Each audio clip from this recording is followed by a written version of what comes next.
बिस्मिल्लाहिर्रहमानिर्रहीम। मैं हूं ज़हीर और आप देख रहे हैं ज़हीर कुकिंग सीक्रेट्स। आज मैं बनाने जा रहा हूं सर्दियों की बहुत ज़बरदस्त किस्म की रेसिपी मूली के पराठे। ये अक्सर लोग समझते हैं कि इसको बनाना बड़ा मुश्किल होता है, लेकिन मैं आपको बहुत ही आसान तरीके से ये पराठे बनाना सिखाऊंगा। तो मेरी वीडियो को आप मुकम्मल देखिएगा और इसको स्किप मत कीजिएगा, और लाइक कीजिएगा, शेयर कीजिएगा, सब्सक्राइब ज़रूर कीजिएगा। तो बनाते हैं मूली के पराठे, और इसको बनाने के लिए किन किन चीज़ों की ज़रूरत है, तो ये रेसिपी को शुरू करते हैं। इस रेसिपी के लिए मैं 2 मूलियाँ जो है वो कद्दूकश कर रहा हूँ। इस तरीके से आपने अच्छे तरीके से दोनों मूलियों को कद्दूकश कर लेना है।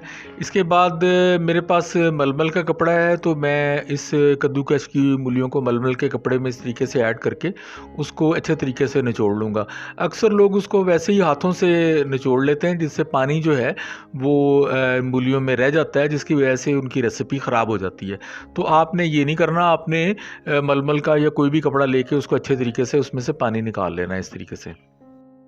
एक फ्राई पैन में 1 चम्मच घी का मैंने ऐड किया है। यहाँ पर आप कुकिंग ऑयल भी ऐड कर सकते हैं। इसके बाद चॉप किया हुआ अदरक है, वो मैंने 1 टेबल स्पून इसमें ऐड कर दिया इस तरीके से, और साथ ही 3 से 4 हरी मिर्चें जो हैं वो मैंने चॉप की हुई थी, वो भी मैं इसमें इस तरीके से ऐड कर रहा हूँ। अच्छा, हल्का सा इसको कड़कड़ा लेंगे। इसके बाद इसमें जो कद्दूकश की मूलियाँ हैं वो मैं इसमें इस तरीके से ऐड कर रहा हूँ। उसको हल्का सा भून लेंगे मूलियों को, और इसके बाद इसमें कुछ मसाले जो हैं वो मैं ऐड कर रहा हूँ। सबसे पहले 1 टीस्पून नमक इसमें ऐड कर रहा हूँ। इसके बाद 1 टीस्पून इसमें हल्दी पाउडर जाएगा इस तरीके से, और 1 ही टीस्पून इसके अंदर लाल मिर्च पाउडर मैं इस तरीके से ऐड कर रहा हूँ। और इसके बाद चाट मसाला जो है वो मैं इसमें ऐड कर रहा हूँ 1 टीस्पून। इसके बाद यहाँ पर मैं ऐड कर रहा हूँ धनिया है, धनिया पाउडर, खुश्क धनिया पाउडर, वो मैं इसमें ऐड कर रहा हूँ इस तरीके से। अच्छा, इसके बाद ज़ीरा जो मैं इसमें 1 टीस्पून इसमें वो भी ऐड कर रहा हूँ। ज़ीरा पाउडर आप यूज़ करना चाहें वो भी कर सकते हैं। अच्छा, इसके बाद गरम मसाला पाउडर जो है वो मैं इसमें ऐड कर रहा हूँ इस तरीके से।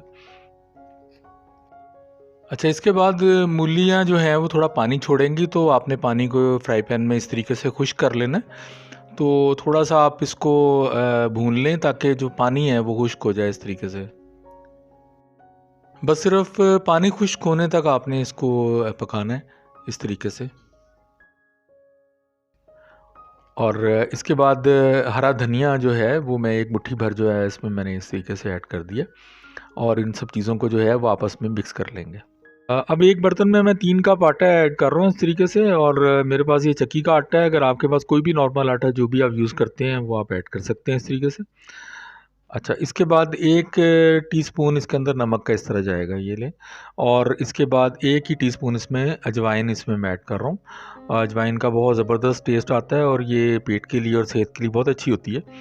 इसके बाद यहाँ पर 1 टेबलस्पून जो है मैं घी ऐड कर दिया इस तरीके से, और 3 से 4 चम्मच जो हैं बड़े, वो मैं इसके अंदर दूध के मैंने ऐड कर दिए हैं। इसके बाद थोड़ा पानी इसमें ऐड कर देंगे और इसको गूँध लेंगे इस तरीके से। इस तरीके से आपने थोड़ा-थोड़ा पानी ऐड करते जाना है। डो बहुत पतली भी नहीं बने और ज़्यादा हार्ड भी ना हो, और इस तरीके से आपने डो जो है वो बना लेनी है इस तरीके से। अच्छा, इसके बाद आपने इसको एक अलग बाउल के अंदर मैंने जिस तरीके से आटे को रख दिया है, इसके बाद इसके ऊपर मैंने बटर पेपर लगा दिया है। इसको थोड़ी देर के लिए 10 मिनट के लिए फ्रिज में मैं रख रहा हूँ। अच्छा, फ्रिज को में से निकालने के बाद अब मैं इसका पेड़ा बना लिया इस तरीके से, और जिस तरीके से रोटी आम रोटी बेलते हैं इस तरीके से आपने रोटी को बेलना है। तो इस तरीके से 2 रोटियां आपने जो है ना पतली इस तरीके से आपने बनानी है। और इसके बाद ऊपर इसके जो मटेरियल हमने मूली का बना के रखा हुआ था साइड पे, ठंडा हो गया हुआ है, वो इसमें इस तरीके से थोड़ा थोड़ा हमने इस तरीके से ऐड कर देना है पूरी रोटी के ऊपर। और इसका जो रोटी की दूसरी तय हमने बनाई है वो इसके ऊपर इस तरीके से ऐड कर देना है, और साइडों से उसको थोड़ा थोड़ा दबा देना है ताकि जो ये मटेरियल है ये बाहर मत आए इसमें से। तो इसके बाद थोड़ा सा बेलने के साथ इसको हल्के हल्के हाथों से इसको इस तरीके से दबा देना है ताकि जो भी मटेरियल था वो यहाँ से बाहर ना निकले इसमें से। अच्छा, इसके बाद थोड़ा सा ऑयल तवे पे मैंने लगा लिया है, और रोटी को इस पे मैंने डाल दिया तवे के ऊपर।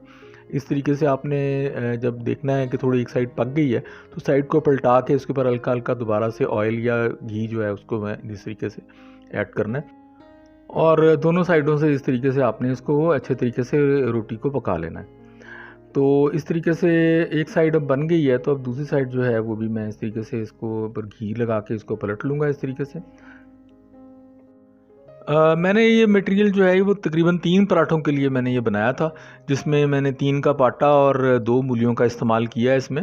अच्छा, अगर आप चाहें तो क्वांटिटी को आप बढ़ा सकते हैं, इसी तरीके से मेरी रेसिपीज़ को आप देख के इस तरीके से आप मज़ीद इसके को क्वांटिटी को आप बढ़ा सकते हैं। तो ये देखें माशाल्लाह बहुत ही ज़बरदस्त मूलियों के जो पराठे हैं ये बन के तैयार हो गए हैं। तो इस तरीके से आप घर में बहुत आसानी के साथ अब मूलियों के जो पराठे हैं वो बना सकते हैं। तो अगर आपको मेरी वीडियो पसंद आई है तो इसको लाइक करें, शेयर करें, सब्सक्राइब करें, और जब आप सब्सक्राइब करें तो उसके साथ ही बेल आइकॉन का बटन है उसको क्लिक करें, ऑल करें, ताकि मेरी वीडियोस जो हैं जो मैं अपलोड करता हूं वो आपको उसका नोटिफिकेशन मिल जाया करे और आपको मेरी वीडियो को सर्च ना करना पड़े। तो इंशाल्लाह बहुत ही मज़ेदार और बहुत ही ज़बरदस्त रेसिपीज़ के साथ दोबारा भी मैं हाज़िर हूँगा आपके पास। तो अपने शेफ़ ज़हीर को इजाज़त दें। अस्सलामु अलैकुम।